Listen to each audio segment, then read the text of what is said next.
My name is Jonathan Raskin, and I'm excited about my new book, Constructive Psychotherapies. And so this is what it looks like.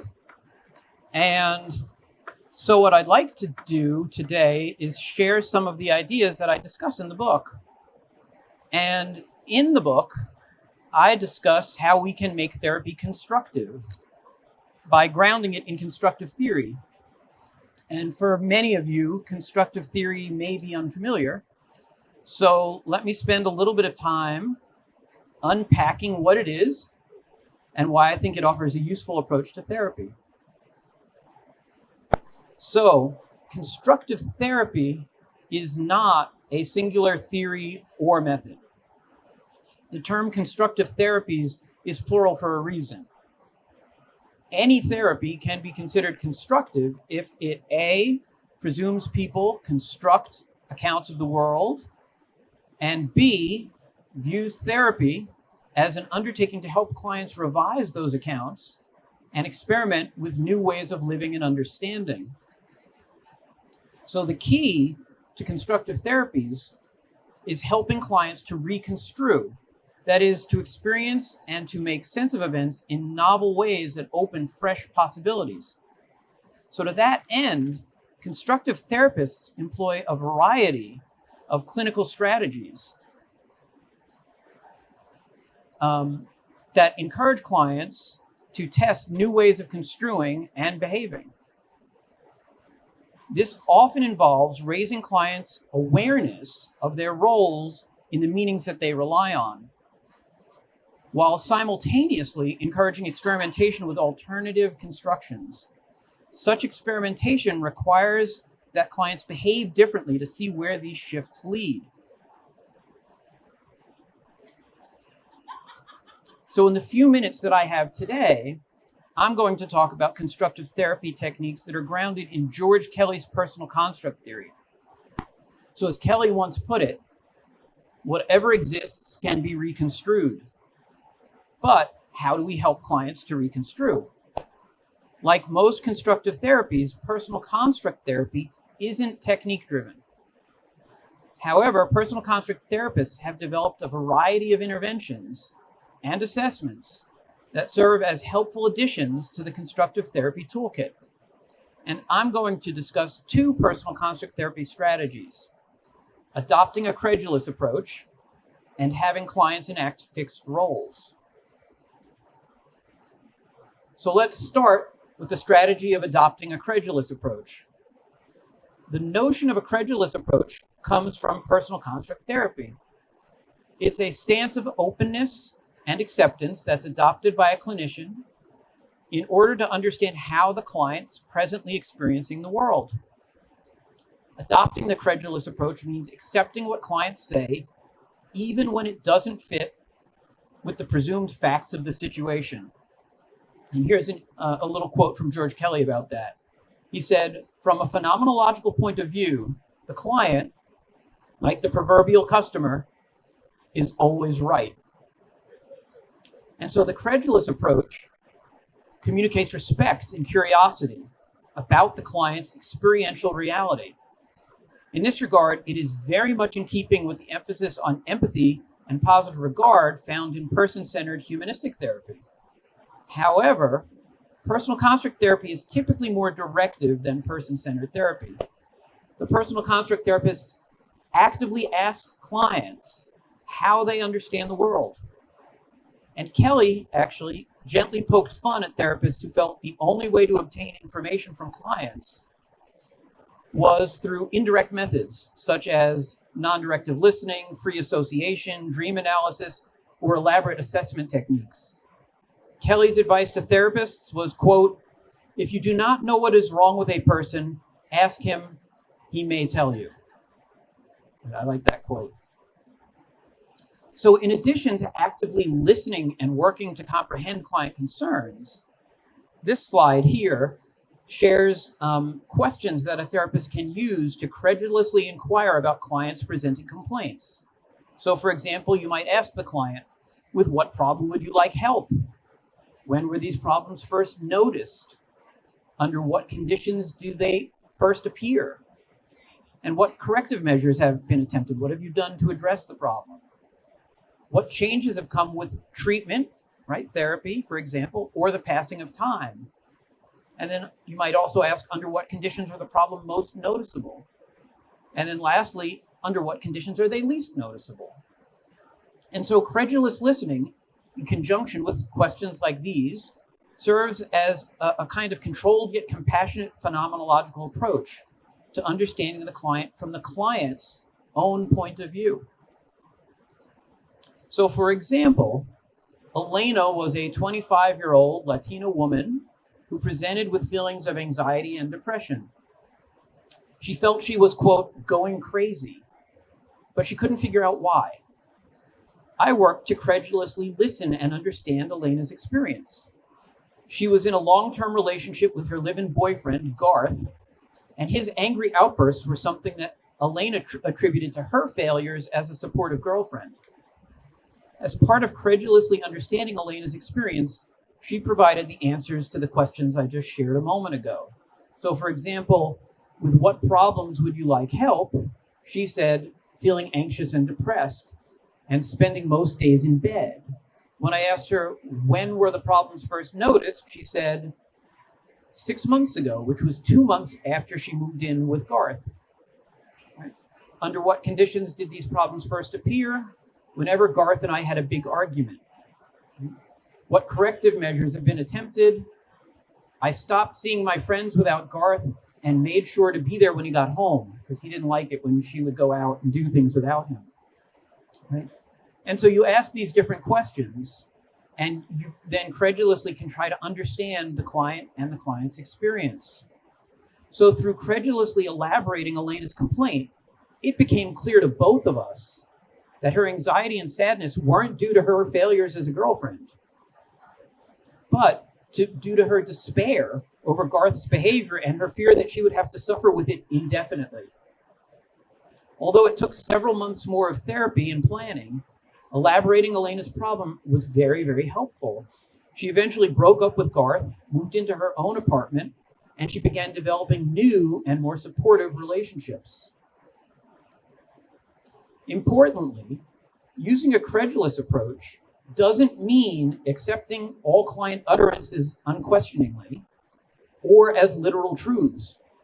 However, it does mean that the therapist endeavors to comprehend client meanings rather than dismissing them as irrational falsehoods or reflections of underlying pathology. So, as my doctoral advisor, Franz Epting, once said, in taking a credulous stance, quote, it's very important that the counselor should not try to make everything fit logically or conform immediately to the facts as externally perceived. In this respect, constructive therapy differs from forms of CBT that focus on correcting clients' faulty thinking. From a constructive orientation, irrational beliefs are ones whose logic and meaning to the client the therapist has yet to grasp. When a client expresses ideas that don't square with those held by the therapist, it's the therapist's responsibility, in George Kelly's words, to, quote, lay out both versions side by side and not erase the client's version in order to replace it with the, quote, true version. So, constructive therapists invite clients to consider alternative constructions or to entertain additional evidence without privileging their own account as the final, healthy, and correct one. So consider the case of Melanie, a 40-year-old white female who presented with obsessive thoughts about her late cat. Melanie had long lived with her elderly and verbally abusive father. When the opportunity to move into an apartment of her own came up, she jumped at it. However, because the apartment didn't allow pets, she brought her cat to an animal shelter. She was expecting them to give the cat away and get it a new home, but instead the cat was put to sleep. Feeling distraught and responsible for the death of her cat, Melanie reneged on the apartment. She was convinced that her cat's death was the result of her selfish desire for independence and an apartment of her own away from her father. So rather than directly confronting Melanie's beliefs as irrational, I offered an alternative construction for her to consider. After listening empathically to her latest lament about her selfishness, I remarked, "That's one way to look at it, but I have to admit that I don't see it that way." This piqued her interest and led to the following exchange. "What do you mean?" she replied, cautious but curious. "Well," I said, "you pursued your own happiness for the first time in your life. Unfortunately, things didn't work out, and you concluded that your cat's death meant you weren't supposed to be happy. From where I sit, that doesn't make sense." Melanie paused and then asked, "You see it differently?" "Yes," I said. "I think the part of you that wants to be happy finally got strong enough to put your needs first, but then through some bad luck, things didn't work out as planned. That was unfortunate, but it doesn't mean the part of you that feels you deserve to be happy was wrong." Melanie thought long and hard about this. She kind of laughed, and she remarked, You might be right." Now, in this exchange, I credulously listened to and accepted Melanie's construction of events. I didn't treat her construal as irrational, as wrong, or as indicative of some underlying disorder. Yet neither did I accept her interpretation unquestioningly, as critics of constructive therapy insist is required.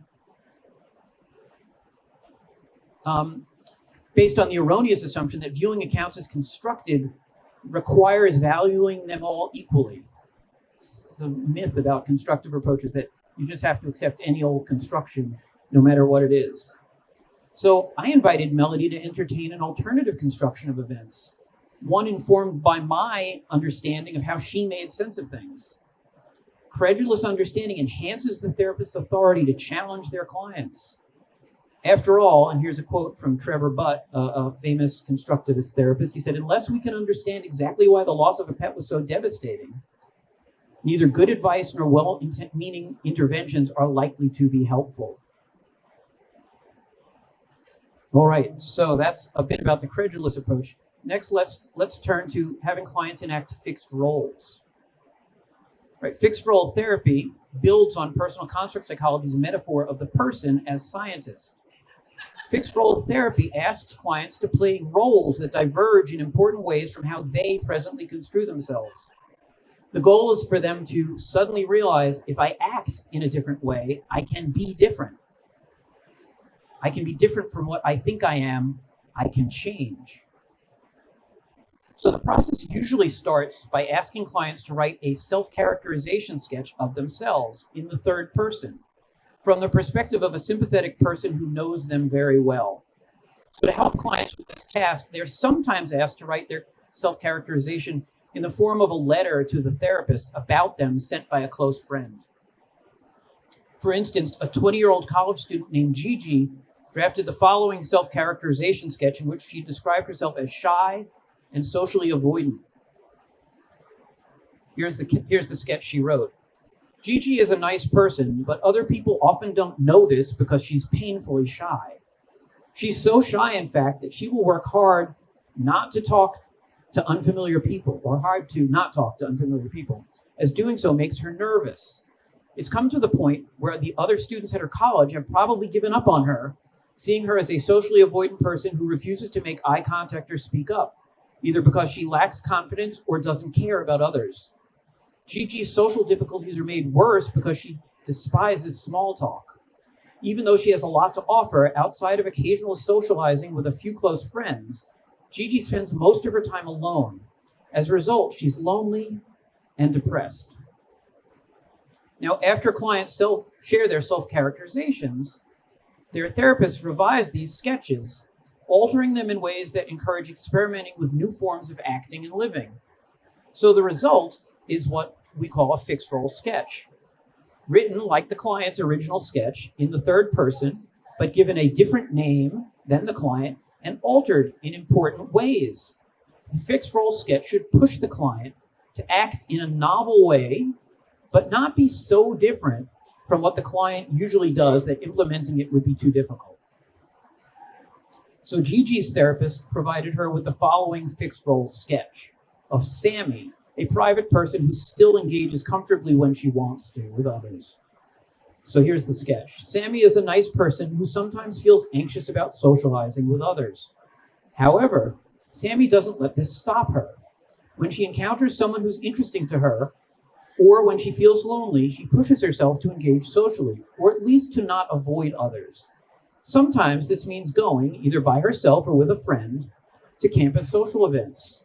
Sammy cares about other people, even if the prospect of socializing is sometimes stressful to her. She also has enough self-confidence to see small talk and the occasional awkwardness of social gatherings as necessary evils for making and enjoying new friends. This perspective has generally worked for Sammy. Although she enjoys her alone time, Sammy has a reasonably active social life and only sporadically feels lonely. So, after being provided a fixed role sketch by their therapists, clients are asked to play their fixed role characters in daily life, typically for 2 weeks. Continuing with the previous case, Gigi was asked to act like Sammy for a 2-week period. This included going to a campus party, something that Gigi would never do. In her next therapy session, Gigi reported a remarkable experience. She attended a party like Sammy would, initially standing alone by the door. A few people came over and engaged her in discussion. They offered her a drink, they asked her to dance, and to her great surprise, despite some lingering apprehension, she found herself enjoying the party. She continued periodically doing this throughout the rest of the 2 weeks, going to different parties, and she kept doing it even after the fixed role experiment ended. Sammy's more social comportment, which was initially very foreign and frightening to Gigi, had been absorbed into Gigi's self-construction. This is the power of fixed roles. They reduce resistance to testing new behaviors. So fixed role therapy was also helpful with Susan, a 24-year-old woman who presented for therapy with feelings of generalized anxiety, insecurity about her physical appearance, and shame over still being a virgin. Susan often felt others responded to her negatively. Her therapist provided Susan with a fixed role sketch of Mary Jones, whose attributes were ones that Susan valued but wasn't embodying in her life. The fixed role sketch read as follows. Mary Jones is a friendly young woman who is open and frank with the people that she meets. She enjoys giving to these people and the feelings of companionship she has with them. She sees herself as united with her fellows, as part of the world with them.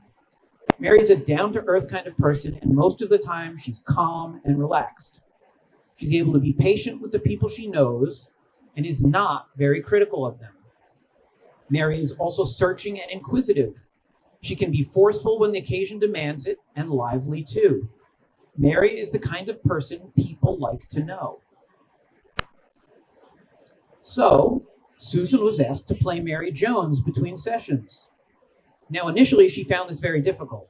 I couldn't possibly be like that, she exclaimed. But her therapist simply encouraged her to try out the role occasionally, just to see what might happen.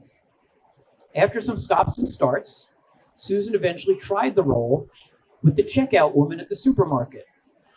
And she was surprised by how much more warm and friendly the supermarket checker became. A few weeks later, Susan tested the role again at 2 parties where she didn't know most of the attendees, as well as once at work with some colleagues. According to Susan's therapist, Linda Viney, quote, what Susan learned from this experimenting was that if she thought and felt about herself differently, which she found she could do, people reacted to her differently. So this insight helped her construe in new ways that better allowed her to anticipate and predict interpersonal engagements with others. And this caused her less anxiety in those situations. So, in conclusion, constructive therapies have a great deal to offer both experienced and budding therapists. These therapies provide a way to make sense of client problems. And it's a way that uniquely balances insight with action. Clients gain insight when they become aware of the taken for granted ways that they construe their lives. Yet constructive therapies move beyond merely talk. They also stress and encourage action. Viewing behavior as an experiment, constructive therapists invite clients to do something differently, to explore novel possibilities. And these results can prove transformative. They can open new and unanticipated ways to meaningfully experience self others, and the world. So insight and action together constitute the fundamentals of change, and they're not mutually opposed. So constructive therapies, I think, are ideal for therapists who like to innovate. Right? Therapists who prefer creative to doctrinaire or scripted interventions are the ones who are most likely to find themselves drawn to constructive perspectives. Although certain clinical strategies work with many clients, therapy always has to be tailored and adapted to the client at hand. In this regard, constructive therapists view therapy very similarly to how Heraclitus, the ancient Greek philosopher, viewed rivers. A person never steps into the same river twice, and likewise, a therapist never conducts the same therapy or even the same therapy session twice. Every client is different and requires an original approach.